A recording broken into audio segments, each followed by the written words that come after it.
Okay, we're back for the week. First of all, I figured out what the problem was with the primary account, why I can't stream from there. Apparently, while the account was reinstated, the strike against it is still there for like the bullshit community guideline violations. So right now, the primary account is in bad standing because the strike has not been lifted, even though my account was reinstated, meaning that YouTube admitted that they fucked up. So I can use the primary account, I just can't stream from it. So, you figure that out. Supposedly it'll be lifted in 6 months, but I'm going to try to appeal that to get it fixed earlier. And I keep losing the stream. Why is it doing that? Alright, there it goes.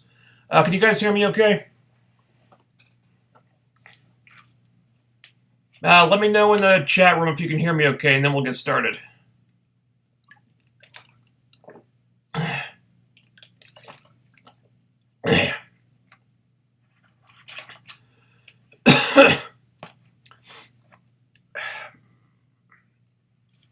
always have problems with my throat right before I do these streams.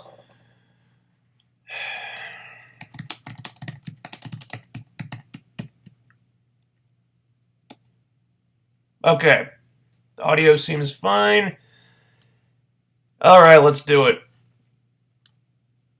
I'm gonna try to get the primary account straightened out at some point. I gotta talk to somebody at YouTube about that, but I think I have figured out what the problem is, so that's progress. Anywho, Destination X, 2016. Oh boy. It appears that my hopes that TNA would ease off on the Hardy stuff after the final deletion were for naught. Because 1 week removed from it, we are right back to Matt Hardy completely dominating this entire fucking show, getting way more screen time than he needs. Not that this ever really stopped in the first place, mind you. Now, I'm not saying that Matt shouldn't have been on this show. You know, obviously, they had to follow up on the final deletion. It was the most buzzed about thing they've done in ages, and it got them their highest ratings on Pop. They couldn't not follow up on it. And I'm glad they did, because TNA have an unfortunate history of not sticking the landing when they do something cool and wasting opportunities to capitalize. So it's good that they showed the aftermath of the final deletion and what it means. I'm glad that they didn't brush it under the rug or quickly forget about it or anything like that. Having said this ate up a lot of time on a show that's supposed to be about other things. We see videos of Matt dumping Jeff's things in the lake, of Matt talking to the dilapidated boat like it's a person, of Matt having a viewing party where he shows all his friends the final deletion match, of Matt and Rebby having dinner, and then after all these videos, Matt still gets a lengthy talking segment in the ring. Okay, yes, following up on the big angle is important, but Jesus Christ, there were other important things that also needed time this week. Could you have done just the videos and pushed the promo to next week? That would have been alright. Did they really have to do all this at Destination X? Wow, man. Also, the in-ring segment was very confusing. First, Matt fires Jeff, terminates his contract somehow, which makes no sense at all. How the hell can Matt fire Jeff? Jeff doesn't work for Matt. He works for Dixie Carter. The stipulation of the final deletion is that the winner would control the rights to the Hardy brand. Matt owns the Hardy brand. He doesn't own Jeff, and he certainly doesn't own Jeff's TNA contract. He doesn't have the authority to fire anyone, much less one of the company's biggest stars. So that was just dumb. Okay, then he says that he's going to work Jeff until all the commercial viability and name recognition and money drawing power has been sucked out of Jeff completely. I'm not sure how he plans to do that if Jeff is fired. Okay, if you're telling me he owns Jeff's contract, fine, but he just fired Jeff, meaning there is no contract anymore. the writers seemed very confused about what was happening here. And I'm not sure where this is going, but I have an idea. It sounds to me like they're going to do yet another angle where Jeff has to work for somebody, has to be someone's indentured servant or whatever, and this will lead to them having yet another fucking match where Jeff wins his freedom back, probably at Bound for Glory. And I really, really, really hope that is not the case. We've seen this angle before. Jeff being someone's slave or whatever, and this whole Matt Jeff thing is already going on way too long. They can't follow the final deletion. They'd be stupid to try. What's more, they've pulled this last match ever shit twice now. First at Slammiversary, and that was a lie, and then again with the final deletion. And how can you have another match after the match that has final in its name? It's called the final deletion. How can you have another match after the final deletion? Can anyone explain this to me? Either way, they're probably going to have another match, and so the final in the final deletion, that'll have turned out to be a lie too. So it looks like this storyline is still not finished. You know what, TNA, you got lucky when the final deletion paid off, okay? That doesn't mean this storyline still isn't overdone and dragged out too long. And it seems that TNA are just incredibly reluctant to move on from it, for whatever reason. But I really wish they would, because I'm tired of it. I've been tired of it.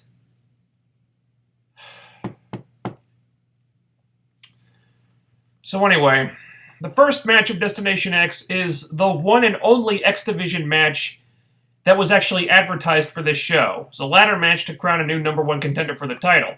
Half the guys in this match didn't even get their entrances shown.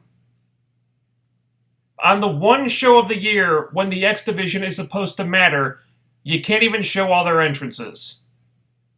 Not a good sign.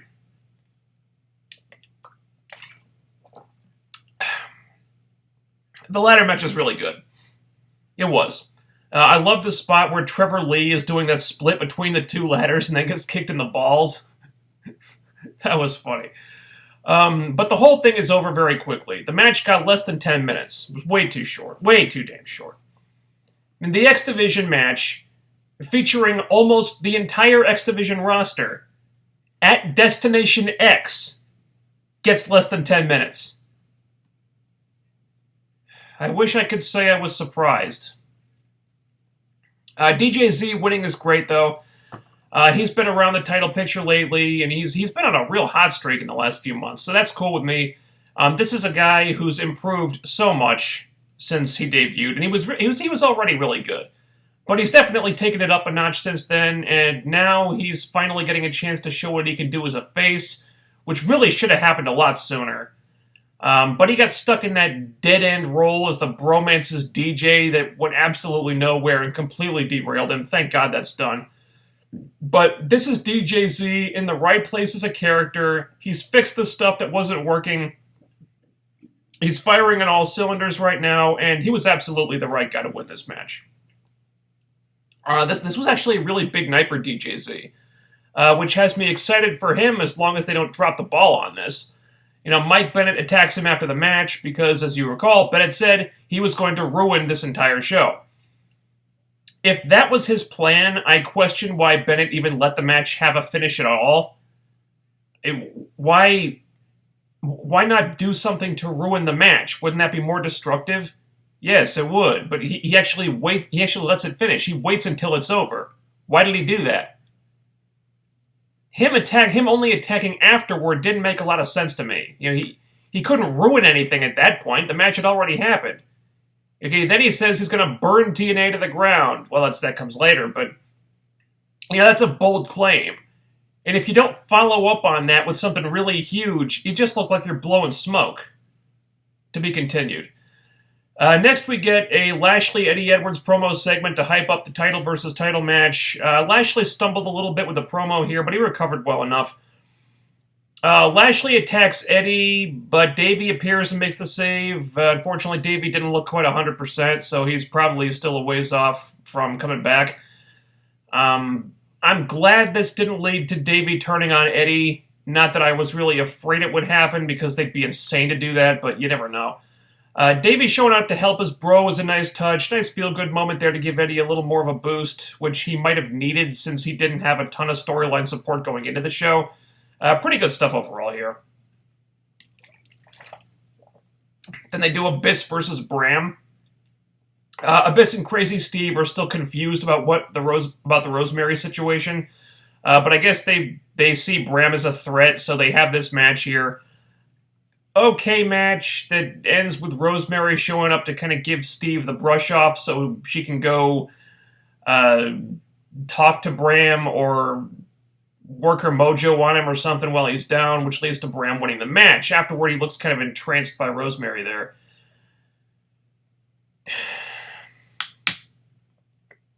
I don't want to criticize this yet because I don't know where it's going.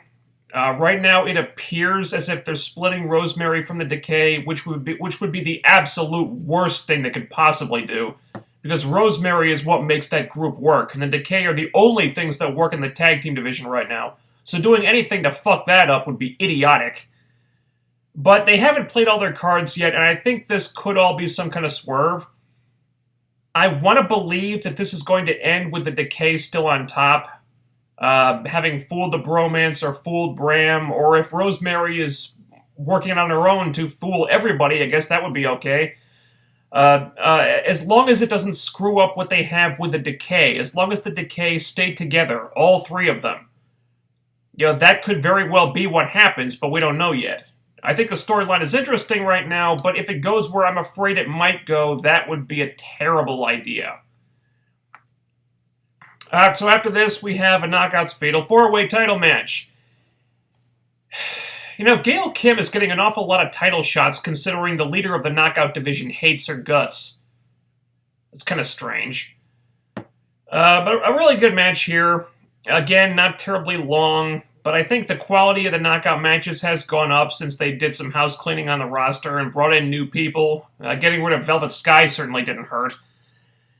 But fast forward to the end of this, Sienna does win the match, which I'm happy about, but the manner in which it happens is troubling to me.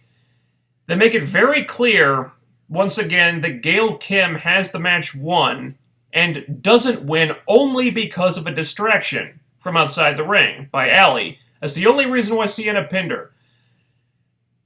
So you do have Gail eating the pin, but once again, she's so protected that the win doesn't really mean a whole lot for Sienna.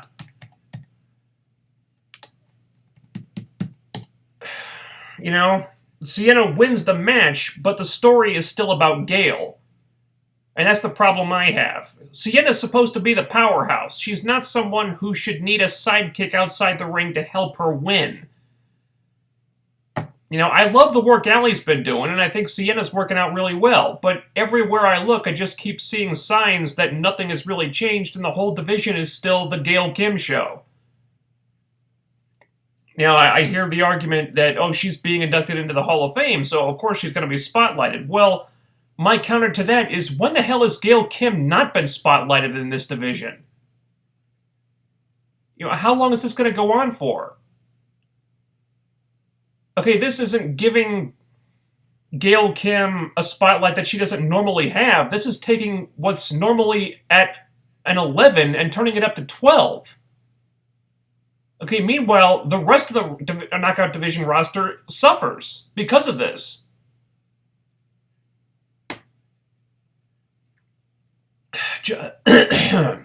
Sorry. Josh Matthews did mention that Jade has been making a lot of noise about how she never got her one-on-one rematch for the title. We haven't seen her doing that, but he says she has. So hopefully that's still a thing, and her and her rematch will happen soon, but I question whether or not it will as long as Gail still seems to be the top priority. Moving on, something I thought was really cool and would have disappointed me if they hadn't done this was DJZ confronting Mike Bennett backstage after the attack on him and demanding a match with Mike. I couldn't have been the only one who was half expecting them to just not follow up on that, but they did, which I was happy about. There's a couple ways to take the match that they had, though.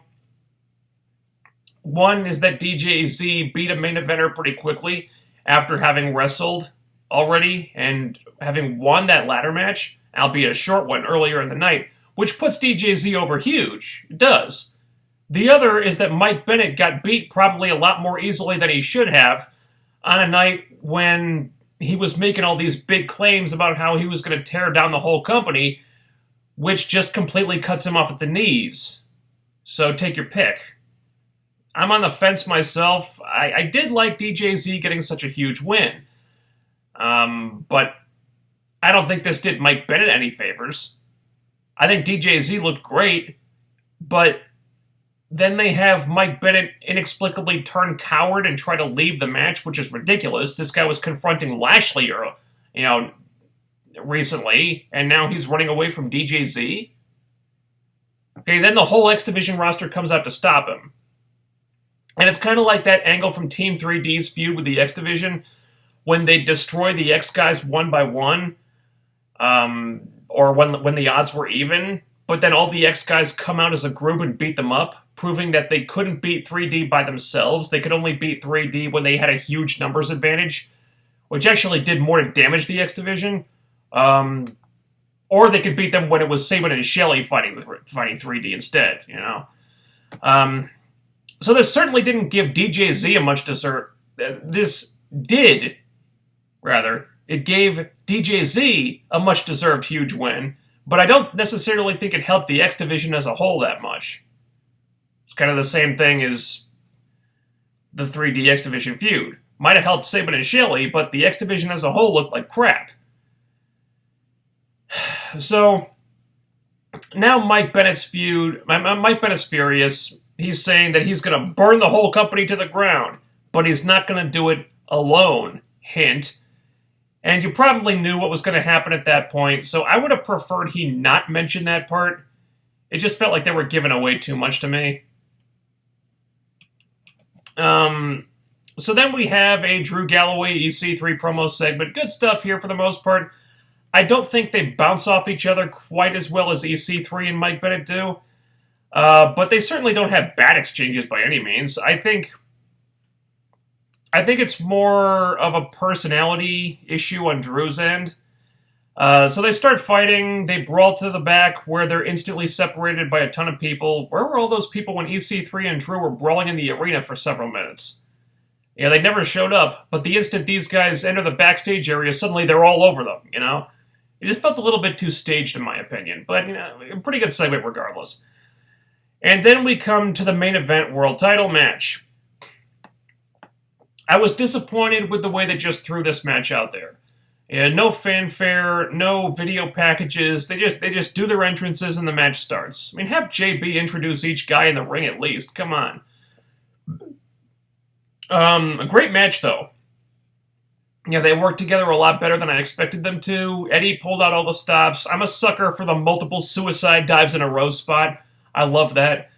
And I thought Lashley worked very well with a smaller guy, even changed his style a little bit to accommodate that. There was one moment where they were going for that top rope Hurricane Rana or something, and they didn't do it.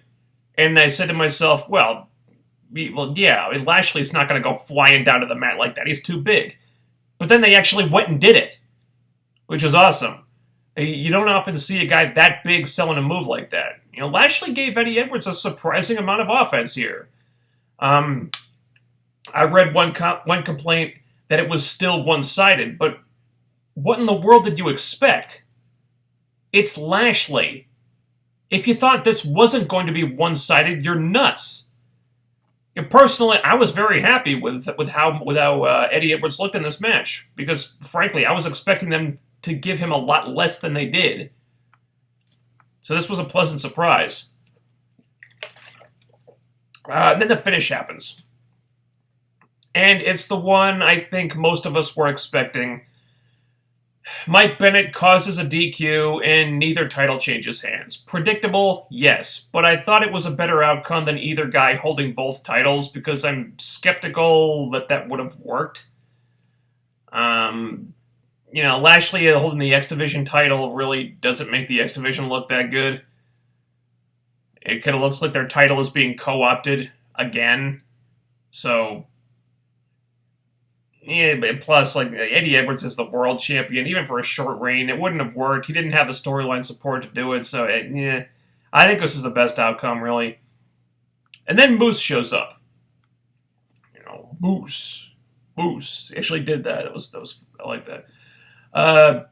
Good first impression from Moose. He takes out Eddie, and then the really stunning part, he does a stare down with Lashley and takes him down too, They must see a lot of potential in Moose if they're letting him do that, because Lashley has just looked like a juggernaut lately.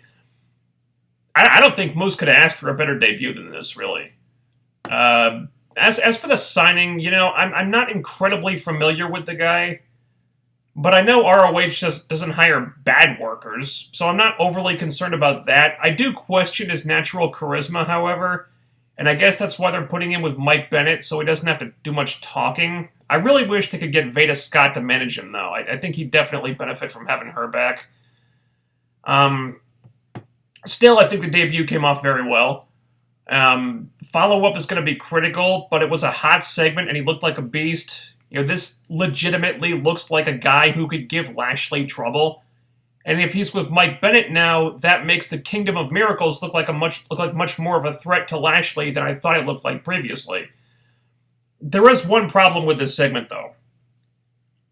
If this was Mike Bennett's whole plan the entire time, then his big promise to ruin the entire show, to burn the company down, didn't amount to very much.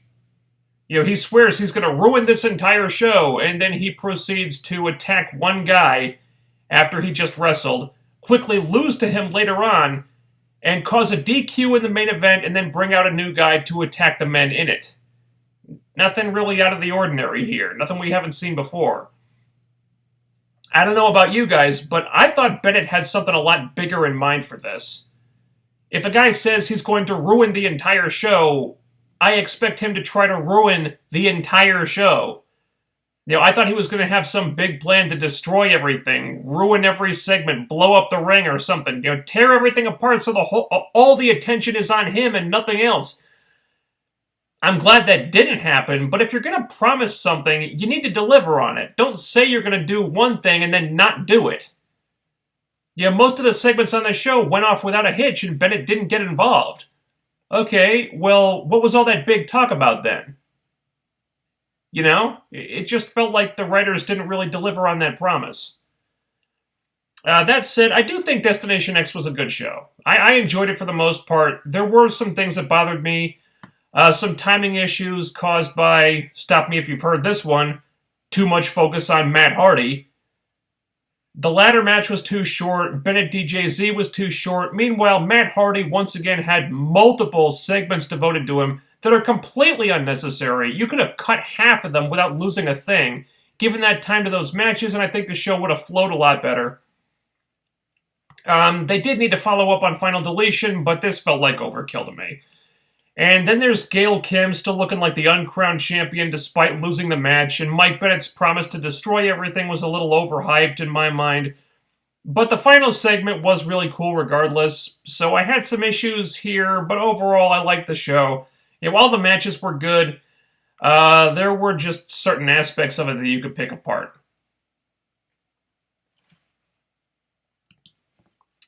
And now we go to the chat room. To talk about your questions and comments on the final, on Destination X, or perhaps Ghostbusters, since that's out now. Whatever you want to talk about. Once again, I'm not going to be addressing every question and every comment, because sometimes they're just not really worth talking about. Other times they're stupid. So if you want your questions and comments read and addressed, just make them good.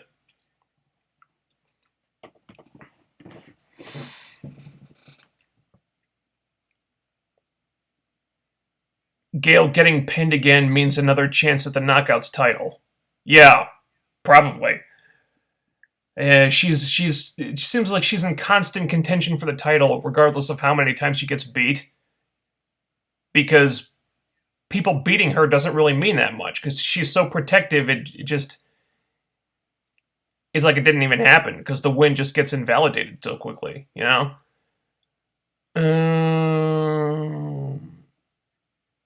They gave Moose a huge debut. He looked great this week. Hopefully, he's worth the hype. Very cool theme, by the way.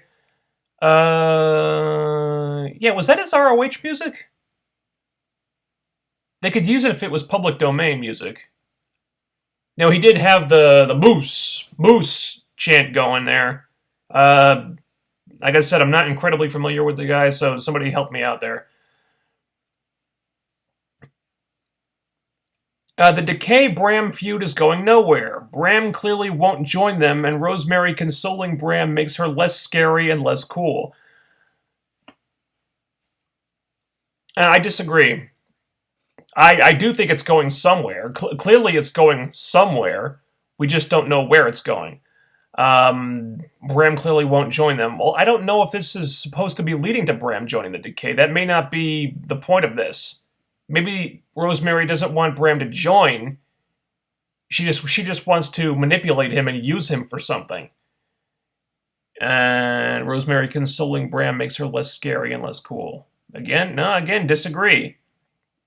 I don't think Rosemary did anything with Bram that she wasn't doing for Crazy Steve before that. Not really.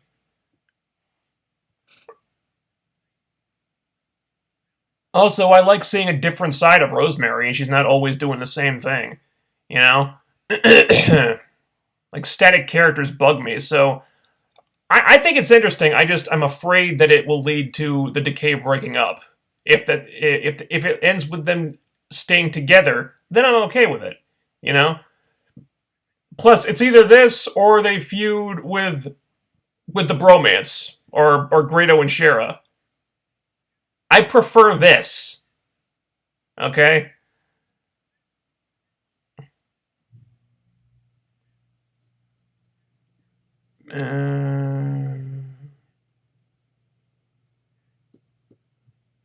Moose's debut was cool and happy Davey's back. Well, I don't think Davey is actually back. I think he was just there for this show. Because Eddie was wrestling for the title. You know, I think, of looking at him in the ring, I think it's pretty obvious that Davey is not 100% yet, so. Matt did not say that Jeff couldn't have joined the underground of luchadors. Yeah, he also mentioned honorable wrestling and Mick Mahan up in New York. That was actually kind of funny.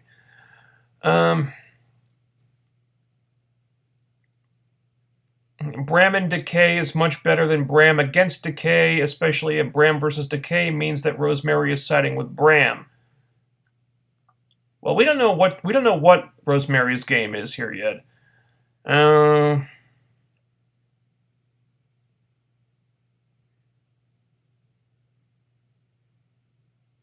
Yeah, like I said, we don't know where it's going. It could end with Bram in the Decay, or it could be leading to something else entirely. I think it's possible that they could just be manipulating Bram, or Rosemary could be because they want him to do something for them. You know, there's a lot of different ways it could play out. But I agree with you. The Decay cannot lose Rosemary. She has to stay with that group. Thoughts on the Lesnar scandal? He could be out of the SummerSlam match because of the New York Athletic Commission. Yeah, apparently there's some kind of anti-doping violation possibility with Lesnar.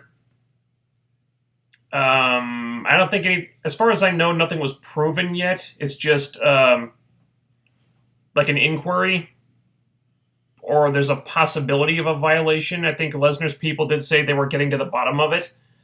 It could just be one of those things. You know, I think it's happened to Chael Sonnen once too. He got suspended for having elevated testosterone levels, I think it was, and he had to get like extensive testing to prove that he just had naturally elevated testosterone, and I think they proved that he didn't violate the drug policy or something, at least not in that case. So it could be just a natural thing. We don't know yet. Until something's proven, he hasn't broken any rules. And I think at this moment in time, Brock hasn't. It hasn't been proven that he's guilty yet, so we don't know. So let's see. Marty, I thought, did really good in that match. Yeah, I like the spot where she hit the pedigree on Jade and then turned right around and kicked Sienna in the face when Sienna's charging at her. I thought she did a good job there. Do you think if TNA does go through with turning Rosemary face, they could bring in Su Yung for the Decay? I was actually thinking about that. I don't think they're going to turn her face, at least not right now. But if they wanted to split her from the Decay and get a new girl for the group, I think Su Yung would be a perfect fit. I think she could fill Rosemary's shoes nicely if Su Yung wanted to come in. And we don't know if she does. I heard she was focusing on NXT, but yeah. But yeah, if I had to replace Rosemary in the Decay with someone, it would probably be Su Yung. Or perhaps Crazy Mary Dobson, I think, would work too. Matt changed his mind on firing him during that segment. Well, why even mention it at all then? It still doesn't make sense that he could fire Jeff if he wanted to. Just confusing.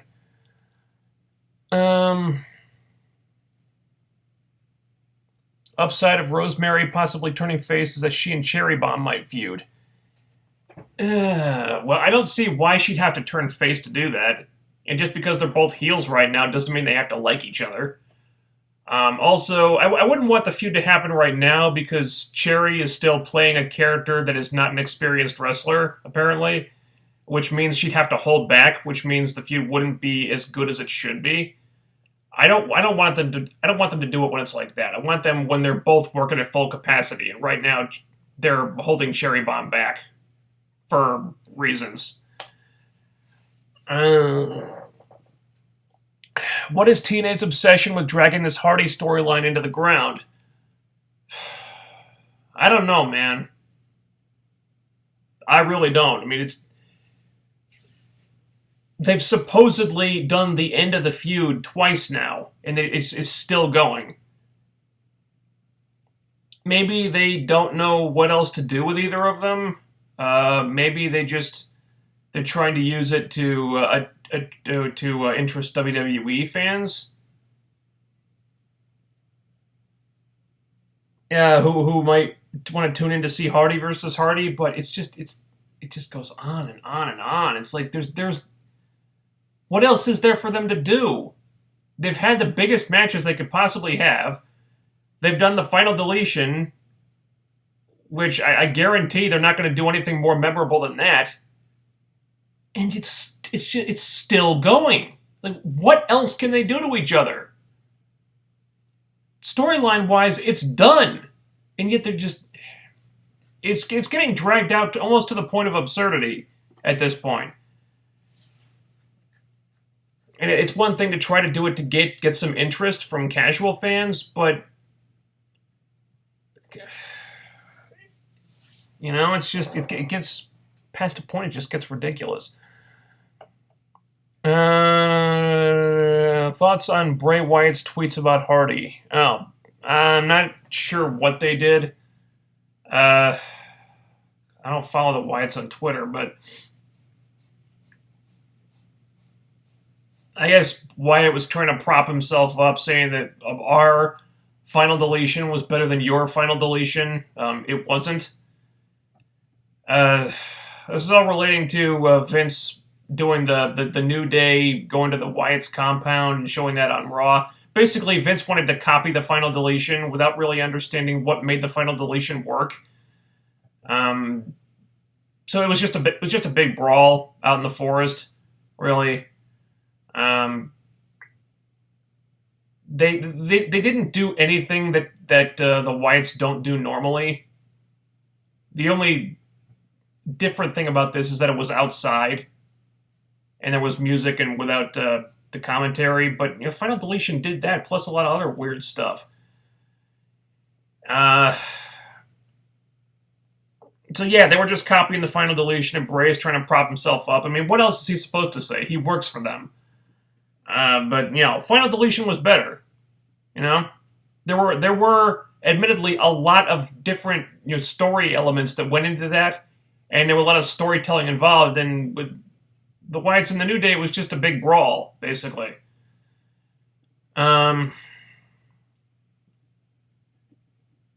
See, I guess Bray Wyatt was just kind of boasting to Matt about how their version was better. Well, it wasn't. No. Final Deletion was better. What's your thoughts about the Cruiserweight Classic, even though you don't have the network? From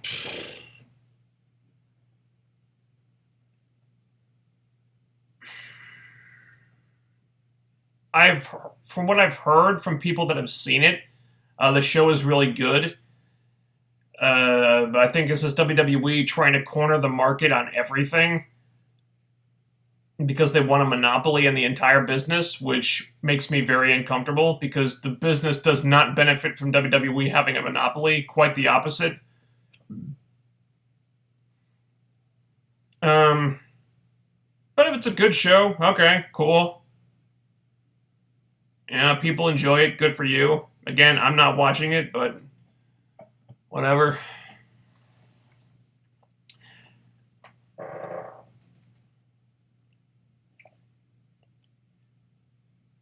Damn good show. My only negative, and I hate to say it, was Rosemary. Her drooling over Bram was lame as shit.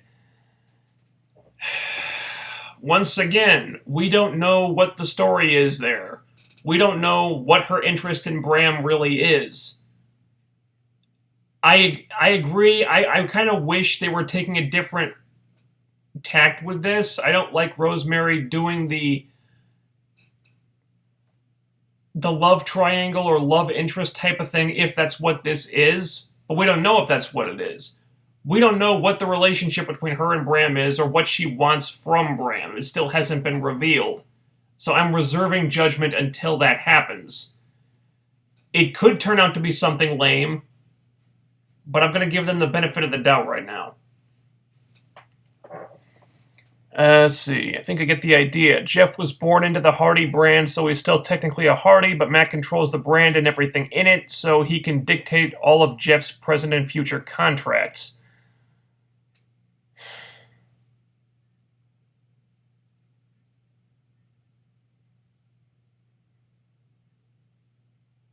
I guess? I don't know, man. That sounds like a stretch to me.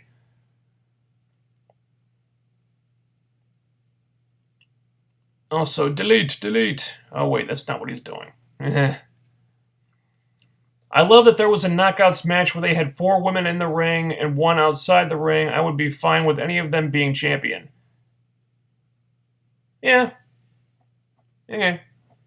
Yeah, I agree. Maybe not Marty. I think Marty needs to be built up a little bit more. Or a lot more, because they haven't really done a whole lot with her yet, but yeah, she can be champion eventually, I guess, at some point, I guess. But I don't want Gail to win the title back again. There's no need for that.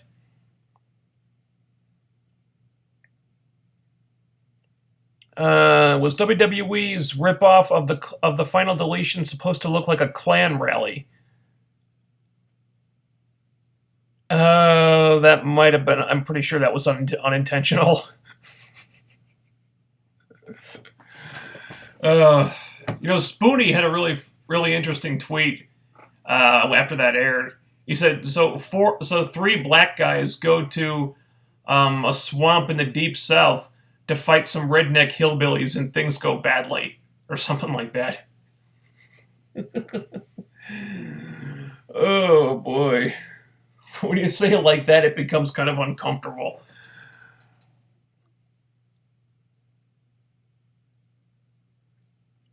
What if the bromance was only a team with Jesse and DJZ with no Robbie E? The bromance would be a lot better if that was the case. I would really prefer that. I don't think I'd have much of a problem with the bromance if they did that. Of course, there's still the peeping Tom shit, which I just think is just terrible. But that would solve a lot of the problems for me. I like how they are serious with DJZ's push. They even have Pope say that he's a modern day Ricky Steamboat. Well, let's not give him that much credit. Yeah, let's wait a few weeks and see if they actually stick with this. Because he had a huge night, but that was one show. Let's see if it lasts for a couple of shows. And see if the push is consistent here. I'm happy for DJZ's solo run. Me too. He's deserved that for a while. TNA was really struggling with timing this live show. Yeah, they really were. The X Division guys weren't the only ones who got their entrances cut. Plus, like, those videos ate up a lot of time, and if I had to guess, I would say the Matt promo segment probably ran long. Yeah, that would not surprise me. Timing is still an issue. Maybe they gotta get a different person to time those shows, because there seems like there are often problems with that.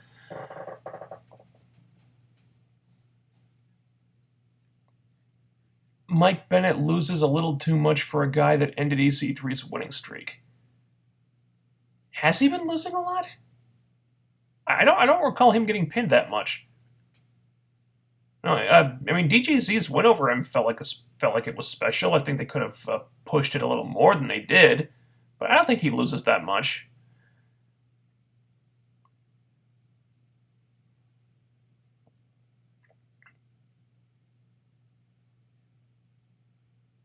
Okay, Lucas, I believe it was for the rights to the Hardy name, not control of everything in the brand.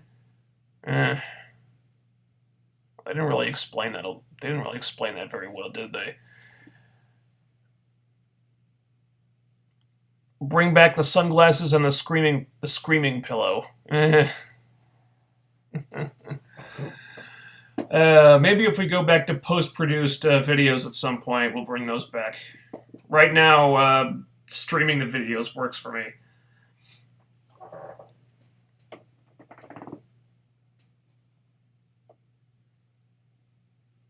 Maybe Butthurt Bray, instead of calling fans and Matt Hardy names, he should be complaining to WWE Creative for that shit segment they did. Yeah, I guess he didn't seem to understand what a blatant ripoff that segment was. I mean, they weren't even trying to be subtle about it. Let's see.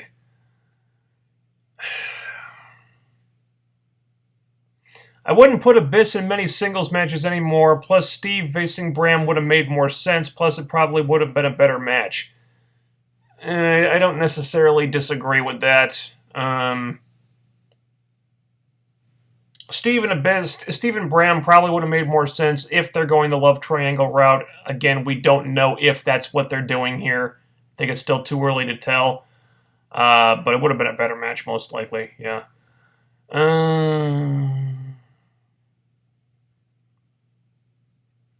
Please replace Maria with Gail Kim as the leader of the Knockouts because she has more experience in the division than Maria. No, bad idea. I think it works with Maria because Maria's really good on the mic, which Gail is not. That's an authority figure type of role. That's not Gail's wheelhouse. Gail is the wrestler. For something like this, you need somebody who's good on the mic and good with character stuff. That's Maria's wheelhouse. So Gail is the leader of that. No, it just wouldn't be a good idea. Would not work nearly as well.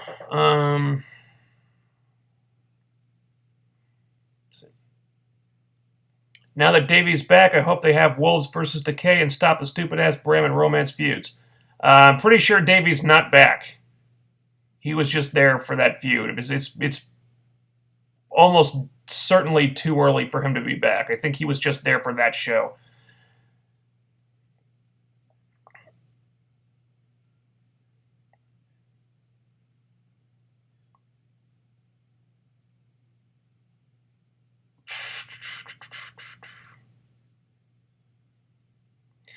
So apparently Gail can defeat everybody in the division, and the only reason she loses is because of Allie. Way to push a great new talent like Gail to look strong. Shaking my head. Yeah, I just... No, the excuse that she's being inducted into the Hall of Fame just doesn't fly with me anymore. Just doesn't fly with me because she's already highlighted so much on general principles, and now it looks like she's going to be... She's just demolishing everybody despite losing the match. She still looks like she won. You know, of course, she's about to get the win, and then, oh no, a distraction, and Sienna only wins because of that. It's... You know, once in a while, okay, but this is like... This is business as usual for Gail Kim matches. It's just, she should not be booked so strongly anymore. You know, is she the best wrestler in the division? Probably, yeah. But, I mean, you're never going to create any new female stars if they can't get over on her. I don't know why they're...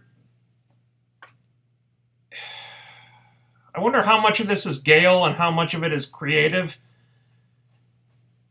But they want her to be so untouchable, and after a while, that doesn't help anybody. It doesn't even help Gail. I just feel like the fans of people are going to turn on her. This is the kind of thing that made people turn on John Cena for so long. Let's see. EC3 and Drew should have been longer, and getting broken up was really dumb. What's the point of having a fight when it gets broken up? I think it was broken up because it wasn't a sanctioned match. It was just a brawl. I don't know why it wasn't broken up in the arena.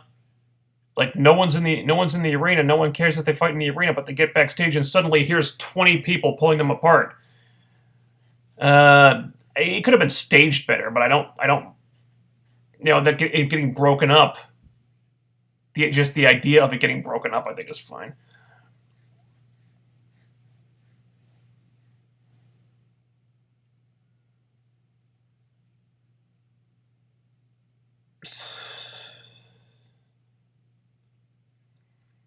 It was weird how DJZ asked for a match instead of attacking Mike backstage. Well, if he attacked him backstage, you know, Mike probably would have had the advantage. I think DJZ had a better chance in the ring. Plus, I guess it was supposed to be a babyface move. Him just confronting the guy to his face. Yeah, plus, I didn't like the Helms Dynasty being part of the reason Bennett lost. Should have just been Sutter. Well, so nobody else, just Sutter? That doesn't make sense. No, I think they were going for is that, like, the X Division as a whole, because it's Destination X, the X Division as a whole wanted to get back at the guy who was trying to ruin their show. It just wasn't done very well. Because, again, it's like, well, they can't get over on him on their own. They have to all gang up on him. Unless it's DJZ fighting him, I guess.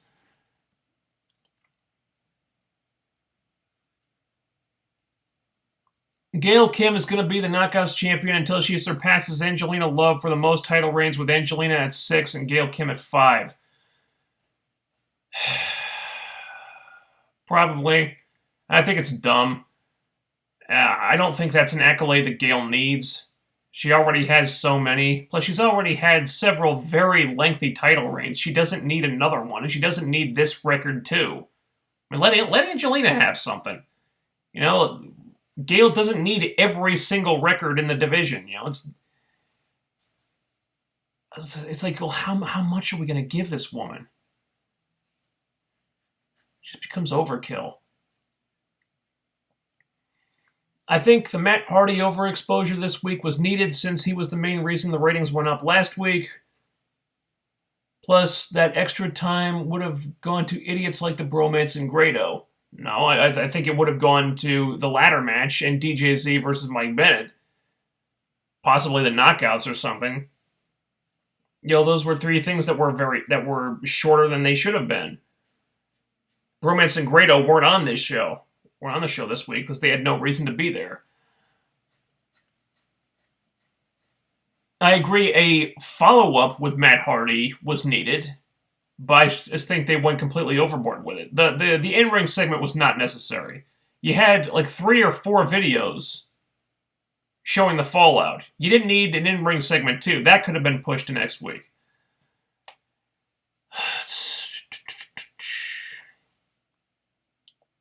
Mm,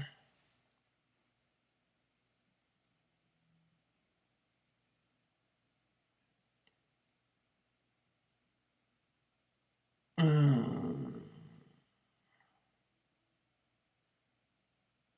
I don't want Gail to wrestle. I want her to do something else or different as long as she still works for the company. Uh, do you mean on camera? Because wrestling is what she does on camera. Um, if you wanted to move her into like a managerial or a character type role, that really wouldn't work because that's not what Gail's good at. You know, they've learned how to book her to her strengths, but if you just put a mic in her hand, I mean, she's not going to be nearly as interesting. If you mean like working behind the scenes, that would work better. I mean, if she was booking the knockout division, I think she could be an asset in that sense. Or maybe as a talent scout. Uh, no, maybe not a talent scout. I don't think she's really interested in doing that. It's like, well, I mean, every time you ask her about, like, every time she gets asked, because I've seen her do this a couple times. Every time she's asked in interviews about what like independent talents, not currently with the company that she'd like to see them bring in, she always says the same answer: Alicia Fox and Natalya, even though they work for WWE. So I get the sense that she doesn't really know a lot of the talent out there. Maybe she's not interested. But I think as an agent, she could have a lot to offer. Yeah, if she was doing something else, I'd like her to work backstage.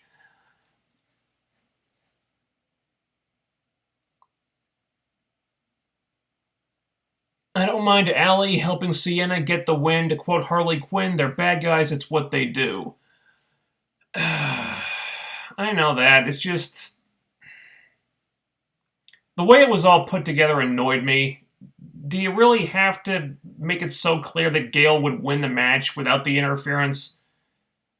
Does Gail need that? She doesn't need that.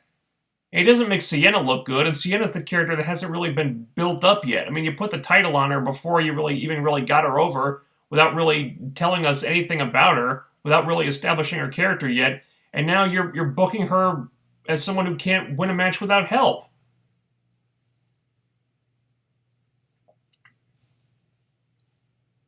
It's like they put the title on her to get her over, but now they're not booking her very strongly. You know, she looked weak in that match despite winning the match because Gail was protected so much. And it doesn't, she's not a character that should need help. It bothers me, you know?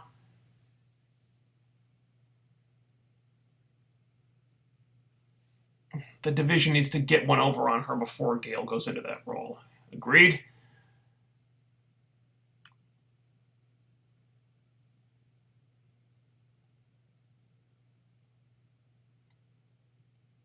Moose versus Lashley feud, can't wait for that. I think it's more likely that they do Lashley versus Mike Bennett with Moose as Bennett's enforcer.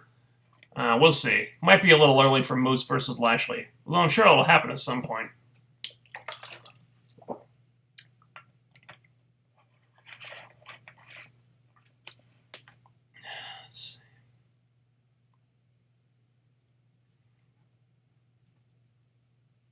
I hope Lashley doesn't turn face. Moose versus Lashley could be cool, but it's way too soon.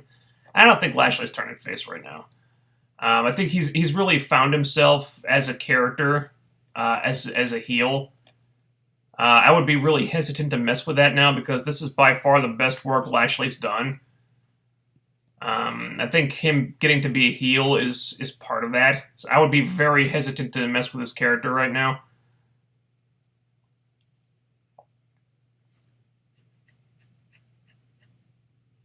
Let's see.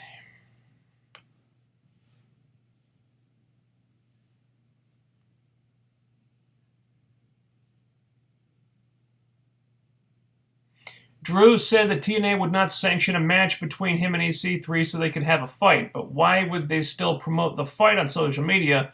Why not just have a normal match then? It's a good question. I guess because a fight sounds edgier or whatever.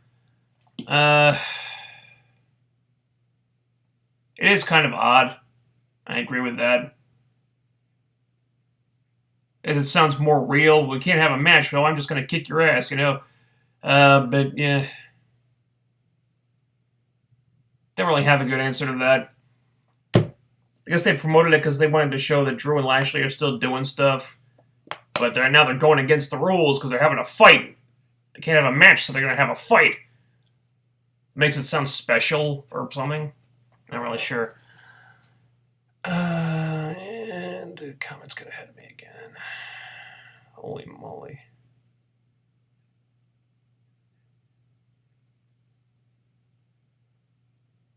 There we go. I'm not sold with Sienna. She can't sell, and the silencer is the worst finisher I've seen all year. Jade needs to get that title back. Not sold on Sienna. Well, I disagree with you on Sienna. I think she's been doing great. She can't sell. Well, I would argue that as the powerhouse character, she shouldn't be selling that much. The silencer is the worst finisher I've seen all year. You know, the silencer is basically the pounce. Yeah, she does a little differently, but that's basically what it is. I kind of like a silencer, actually. Jade needs to get the title back. No, Jade shouldn't have lost the title in the first place. That's the problem. If Jade got the title back now, that would just be 2 Knockouts title reigns in a row that played second fiddle to Gail Kim. Now, regardless of how it happened, Sienna's the champion right now. They need to focus on making her title run mean something before she loses it. Because I don't want another title reign that goes nowhere and plays second fiddle to Gail Kim only to end unceremoniously.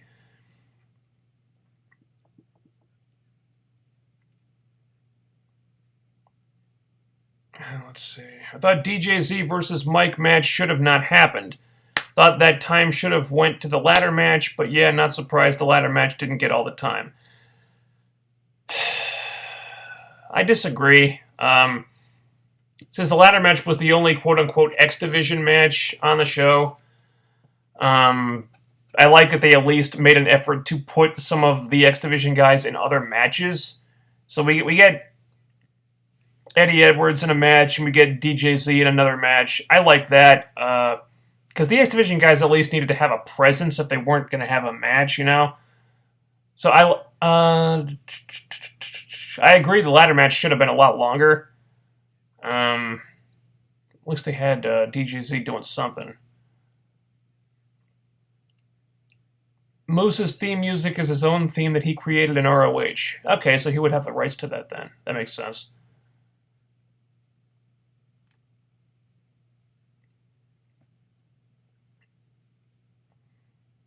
Your friend Raven Effect tweeted at me for this bromance fiasco. He said he was just joking around about that. Yeah, we joke around a lot. Raven and I do. He teases me about the bromance thing. They have that bit on the heel cast about how I endorse the Robbie E for Champ sweater vest. You know, I tease Raven about the Grado thing. You know, he hates Grado, and I made the meme about him being president of the Grado fan club, and then he made it his avatar, his Twitter avatar, which is, yeah. We just give each other shit about that. It's not serious, we just joke around about it.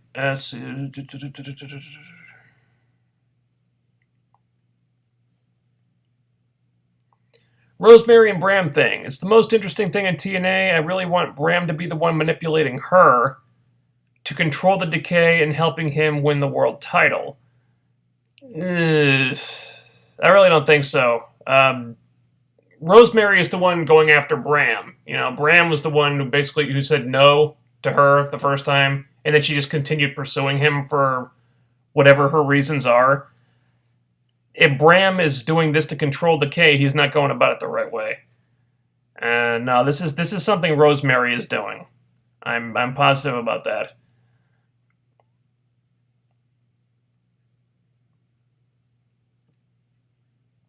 Could Drew join Bennett's kingdom? They could do a deal where Galloway is sick and tired of being screwed.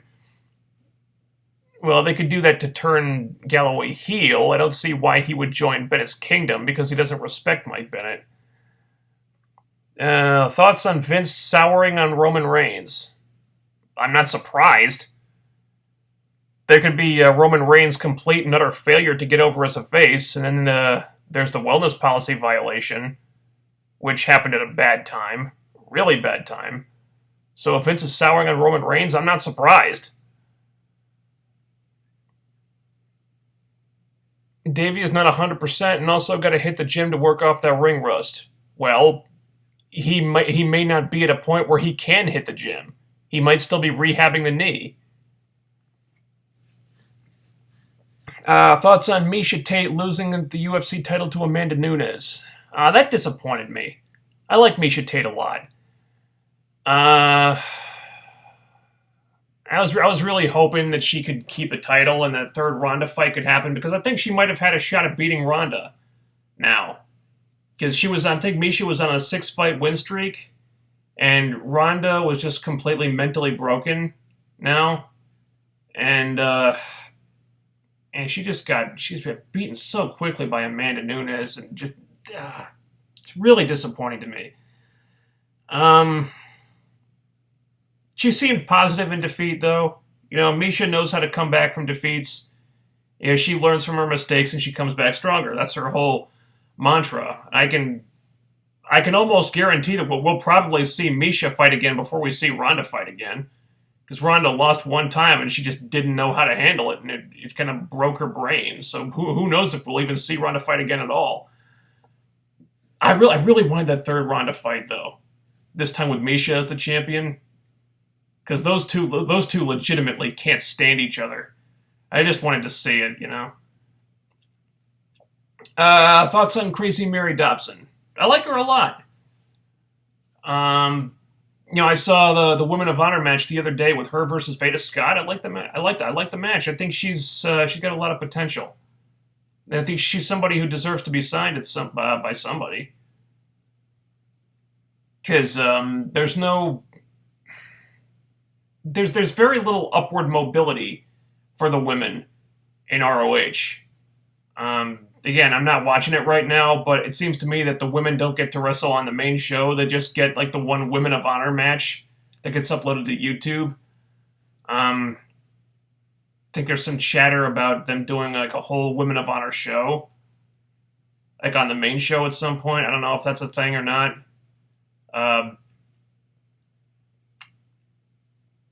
But yeah, I mean, I like her matches.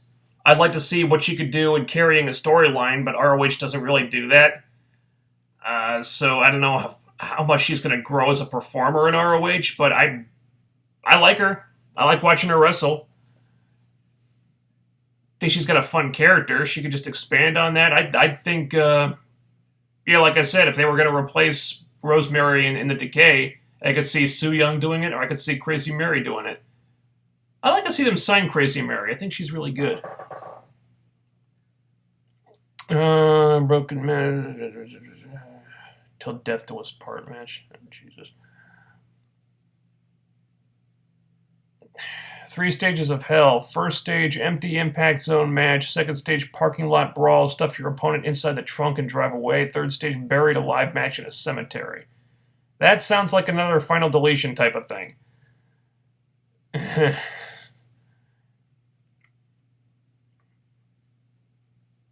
Rosemary turning face and killing off Decay wouldn't work at all at this point. Why would Rosemary want to abandon what she created and just took to the top?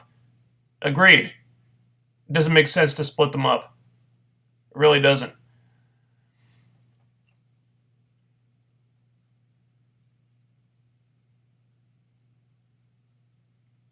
I think the issue is people don't want to see Rosemary acting like that, period. They want to be afraid of her, and you can't look scary trying to get with a face wrestler. Well, I think Bram's more of a tweener. I agree with that up to a point. I want to see Rosemary being scary, but at the same time, static characters bother me. I like characters to evolve over time and develop, and it seems like that's what's happening here. I don't think Rosemary's changing that much. It's just a different aspect of her character that we're seeing right now. But I do want her to retain the being scary thing. I agree with that. I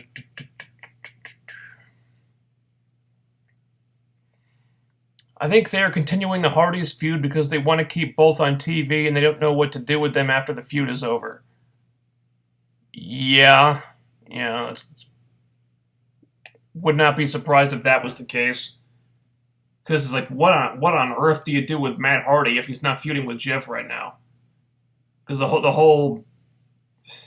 because Jeff was the whole reason that Matt ended up like this, So what in the world do you do afterward?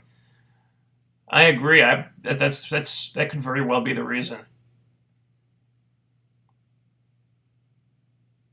Davey picked up Lashley for a suplex, so I think his knee is a bit better.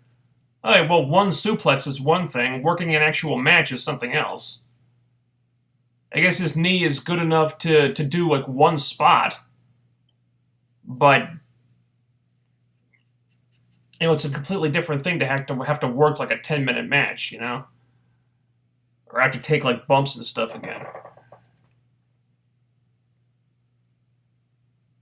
Unless Willow versus Broken Matt at BFG is their retirement match, I fully agree that they're never going to top Final Deletion. Yeah. The Wyatt New Day segment sucked hard. I bet Kevin Dunn was jizzing himself because he was shooting something besides wrestling.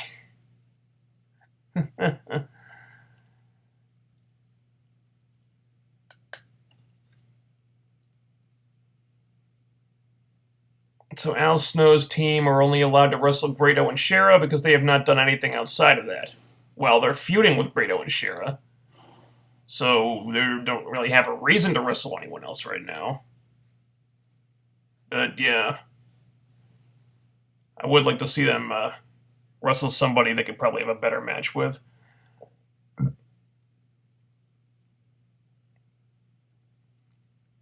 Also, Vince wanted to copy something without understanding what made it work. Of course he did. His club spin-off can barely tap into the cool factor of the Bullet Club, as it is despite having two of the best guys in Styles and Anderson. Yeah. Okay.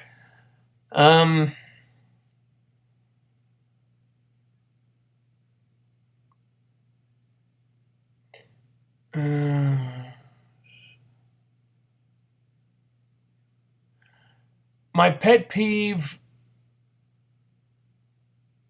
This is a pet peeve, but either show all the entrances or none of them, and just announce them in the ring like Lucha Underground and improve the theme music. Yeah, it really bothers me when entrances get cut out. I wish they wouldn't do that. I know sometimes it's a necessity, but it seems like TNA cut them a lot. And that speaks to poor timing of the show. Or maybe segments run long. It just seems like there's not a lot of control there. And improved theme music, definitely. Especially lately. I think it feels like they've been reusing a lot of themes that they used to have.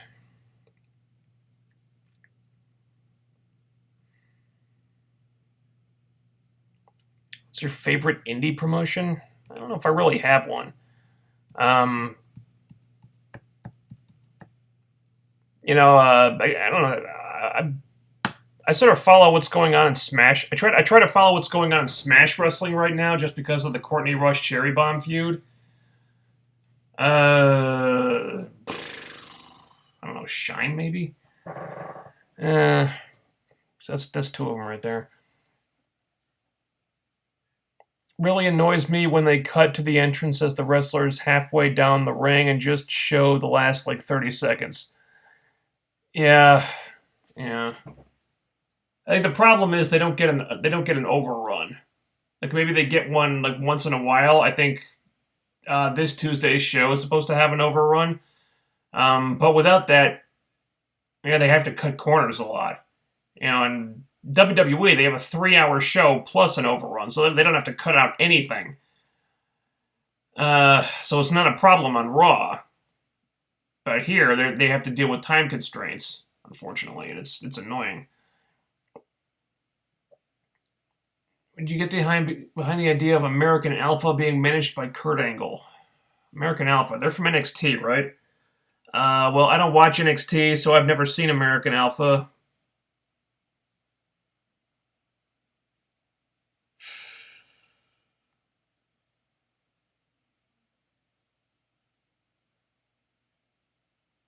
I don't know. I don't know what their gimmick is. I assume it's some kind of thing similar to what Kurt Angle did back in the day. Is that an Olympic type of thing? I don't know. Maybe. I don't have a good answer to that, unfortunately.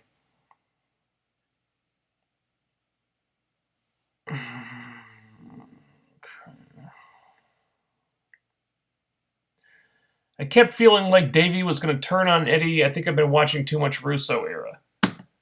I was a little concerned that they might do that, especially when Davey said he was going to stay out there for the match.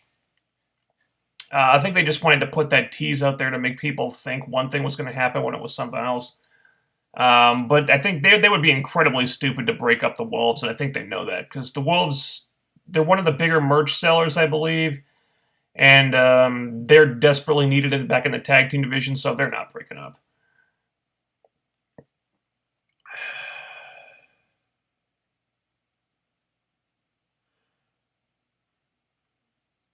Hopefully this leads to Gale versus Allie to shit. Sorry.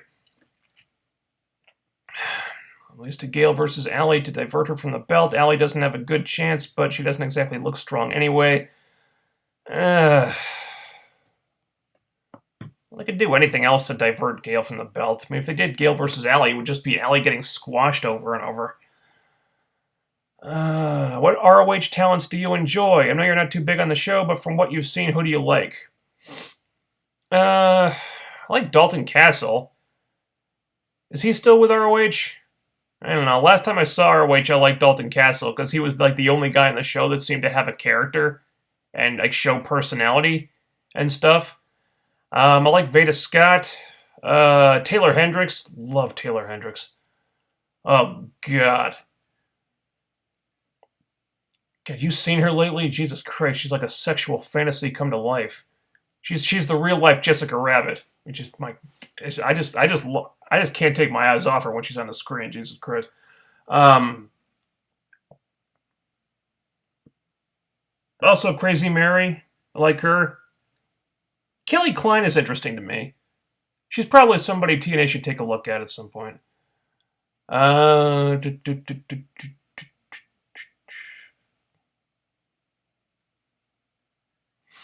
Rip-off aside, what was the point of the Wyatt segment? People know their gimmick since they debuted several years ago, so what did it accomplish? It accomplished ripping off the final deletion, which I think is the only reason why it was done. And it was pretty obvious because it didn't really do anything. It was just a brawl. And I think it ends with like the Wyatts kind of surrounding them with cars or something. And then it just ends. Well, what the hell happened after that? We know it didn't just end there, but that's when the video ended. Like, what the fuck? It didn't really tell a story. It just was a bunch of weird... It was just Bray Wyatt doing Bray Wyatt stuff, which is never thought out. I think because Bray Wyatt... I think it's the writers think Bray Wyatt is so mercurial that they can just have him do whatever the fuck they want him to do without explaining anything, and they just use the excuse, oh, it's Bray Wyatt, we don't have to explain it. And it's kind of what this was. You know. Do you think Maria should get a Knockouts title run at some point? She's not the best wrestler, but from a promo character getting over standpoint, it could work. I don't think so. I don't think Maria needs the title. Plus, that would just mean that she'd have to wrestle, which I don't necessarily want to see. I think they've done a great job at booking Maria to her strengths, and that's her being a talker and like a manager and a character. I think in that role, she can really excel. But her being Knockouts champion, I don't think there's a reason to do it. I really don't. I think she's a character who would benefit more from controlling the Knockouts champion than from being the champion herself. Plus, if Maria was the Knockouts champion, then Gail Kim would get all offended and try to take the title from her, and I don't want Gail Kim to be the champion either.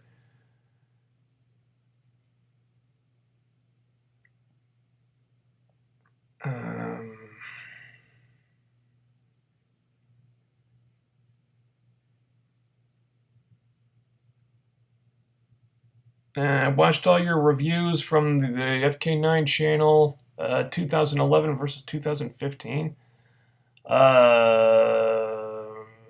Thank you. It's good to have fans.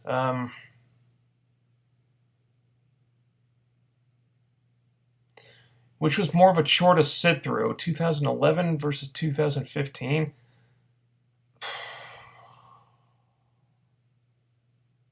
I'm going to say 2011 because Hogan and Bischoff were there at the time. So yeah, I would prefer just about anything to Hogan and Bischoff. Ah, damn it. Got away from me again.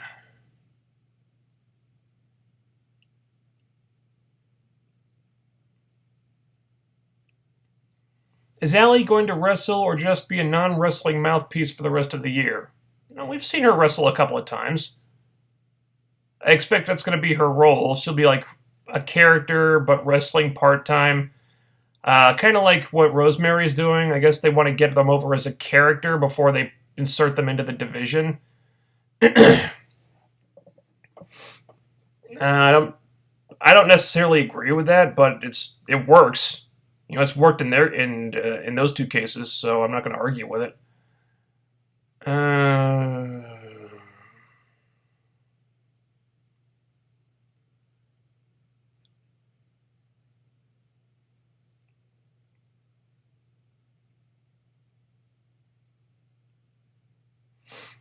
Coming from the final deletion, they could have had a backstage brawl with EC3 and Drew in the cafeteria with all the cuts, and instead of ending with a clear winner, have Bennett attack both men. So you want a final deletion type of thing with a brawl in the cafeteria? I don't think so. For one, that would be another post-produced segment, and to do it well, they'd need a lot of post-production. Like if you watch the final deletion, by the end of the match, the sun is coming up. So that is something that they probably filmed all night. They spent all night shooting that. Maybe more than one night. I don't know, but that kind of thing takes a lot of time to shoot and do it well. So if you wanted to film it like that would have taken a long time. And this was a live show, so they wouldn't really have had that luxury.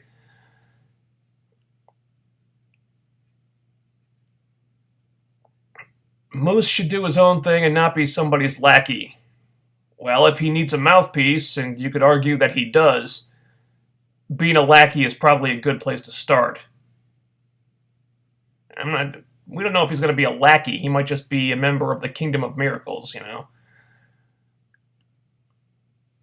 Plus, I think a lot of this is so he'll have Mike Bennett to talk for him.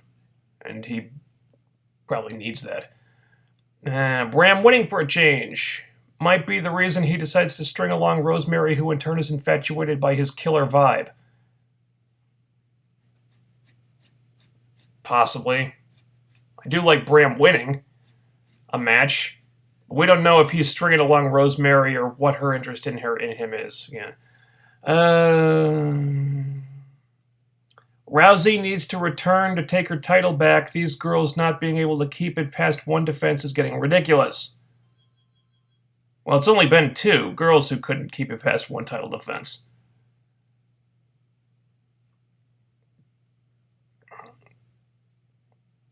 because I don't know if Rousey wants any part of these current girls. I mean, she couldn't beat Holly Holm. Um, Misha Tate is someone who's given Ronda trouble. Maybe not a lot of trouble, but she's somebody that Ronda couldn't, beat in the first round. And then Amanda Nunes beats Misha Tate easily in the first round. So is Rousey going to want to come back and is she going to want to try to beat Amanda Nunes? We don't know. Like I said, I mean, her brain is broken right now. She might not want to come back at all.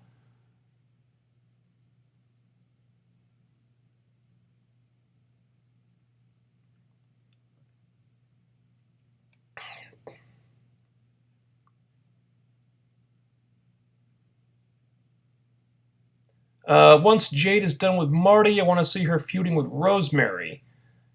Jade and Rosemary would be an interesting feud. Definitely big contrasting characters there. Rosemary needs to wrestle more. She's probably the best female wrestler in TNA. I would like to see her wrestle more. I don't know if she's the best wrestler in TNA. I think she's one of the more underutilized wrestlers in TNA.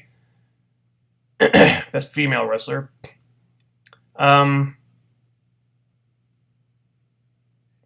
Most underutilized knockout in the division. Yeah, I would say that.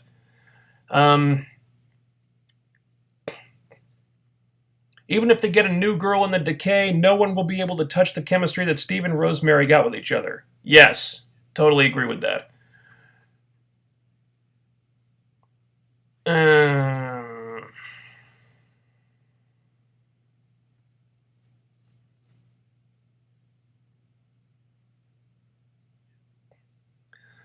I like the Wolves, and the tag team division needs help, but Eddie's singles run is really gaining momentum and Davey's potential. Why not give both singles runs and push the Helms Dynasty? Because the tag team division needs help. You answered your own question right there. Steve and Rosemary have been close friends for about a decade, and they've completely mastered their characters to the point that even Abyss is more interesting because of them. There's no way she's going to have better chemistry with Bram or even Jimmy Havoc for that matter, since they tried playing at that before. If anything, I would make a deal to bring Havoc back and when he's healthy again so Havoc and Bram can feud with the Decay. That would actually make more sense. Yes.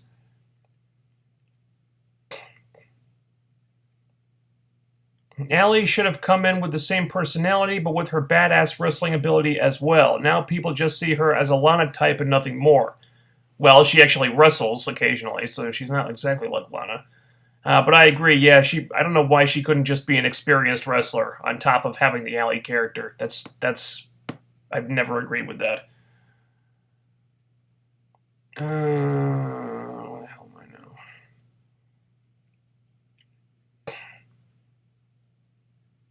Maria can be the champ while Allie be the one that defends it. Could lead to Allie turning on Maria and going back to becoming Cherry Bomb. So Maria would be the champion, but she would have have a designated proxy to wrestle for her. Maybe. Seems like something Maria would do. Of course, she'd probably pick Sienna rather than Allie, but doesn't seem out of the question.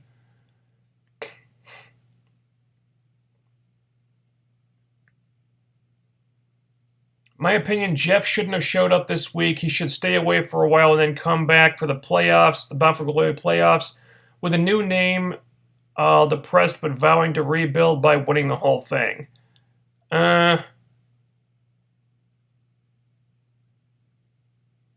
Well, apparently he didn't have the luxury of not showing up if Matt wanted him to show up. Again, that wasn't explained very well, but yeah, I would have preferred Jeff and Matt just take the show off and just push that to next week.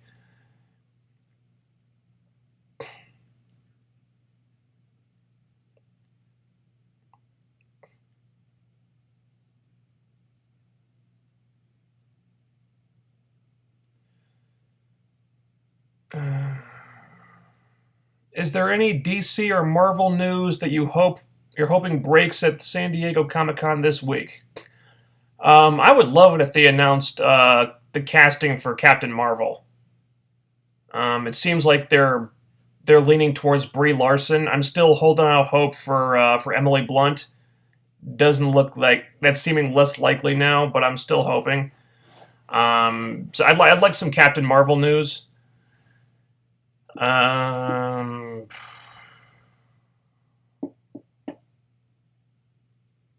course, in a perfect world, they'd be announcing that the movie rights to the X-Men are reverting back to Marvel, so Marvel could stop treating the X-Men like shit in the comics. Which is why I'm not reading the X-Men comics right now. But that's probably not going to happen. But yeah, I'm hoping for some Captain Marvel casting news. Raquel isn't over as a character, yet she is still on TV. Well, I think the point of having her on TV is to get her over. I don't like what they're doing with her. I don't think she should be on TV right now because she's way too green.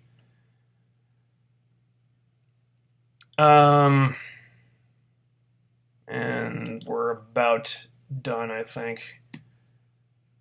Let's see. Are you 100% health wise? Been a fan since 2007, and that scared me. Yeah, I didn't like it either. Thanks for asking. I feel pretty much normal now. I still have like little flare-ups of the rash occasionally. I've got some stuff for that, so I put that on there, and it's by the next day it's gone. I do have I itch a little more than I used to, but that's nothing to really be concerned about. One thing I have noticed, my appetite isn't really the same. Since I got sick, I don't eat as much, which is helpful because I'm keeping some of the weight off that I lost. Because I lost like a lot. I lost a lot of weight.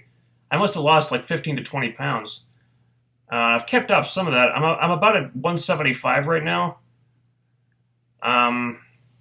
Which I think is around. I'm around 10 pounds lighter than I used to be, which I kind of like, even though all my pants are too loose now. Yeah, yeah. So I don't get as hungry as I used to. So I'm eating less, but I've been jogging, 6 miles a day recently. It used to be 3, but then in the last week I upped it to 6 just for shits and giggles. So I'm feeling more or less normal. I still don't know what exactly that was that made me sick. Doctors weren't sure either. But yeah, that's by far the sickest I've ever been. So that kind of rattled me for a little while. But yeah, I feel pretty much normal at this point. Thanks for asking, though.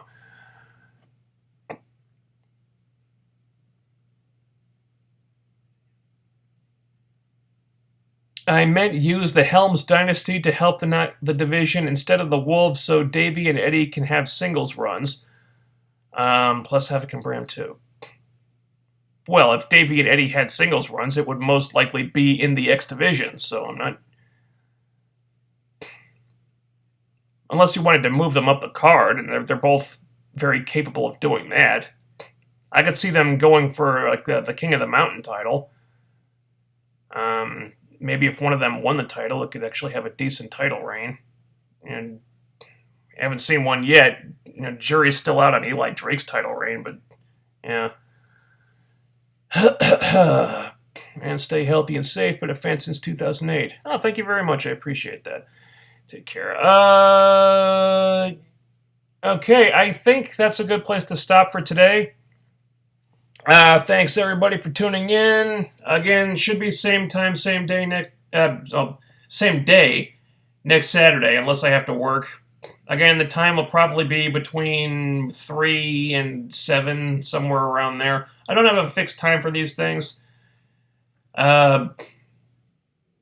But I try to do it sometime in the afternoon on Saturdays, unless I have to work. So, yeah, I'll see you guys next Saturday. Until then, take care.